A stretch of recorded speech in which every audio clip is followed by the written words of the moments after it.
Yo! Hey, what's up mga Troy? This is Lord Mark of King Factory. Ayan, meron po tayong bagong shop.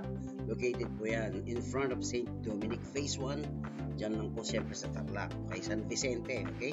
So guys, ito po, all the way from Manila, meron tayong mga bisita. Sinadya po tayo ng dalawang lovebirds. Kumbaga, libre lang naman yung mga tattoo nila guys, pero ayan, tayo pa rin naman ang pinili nila. Maraming salamat po sa inyo. Shoutout na rin kay Sir Leonard, of course. At syempre, ngayon meron tayong bagong shop. Meron din tayo bagong business card. Ito yung Lugben Barbers Salon and Aesthetic Studio. Ibig sabihin, mas pinarami namin ang services na available sa inyo. Andiyan pa rin ang laser tattoo removal, black dull carbon filling, laser hair removal, eyebrow tattoo, eyebrows embroidery or microblading, lip tattoo, hair micro scalp pigmentation, body piercing at maraming pang iba syempre. So ayan, ano pang hinihintay mo? Magpa-schedule ka na, kuha ka ng appointment, madali lang naman yan. Huwag kang mag-alala, discounted ka dito. So ano, tara!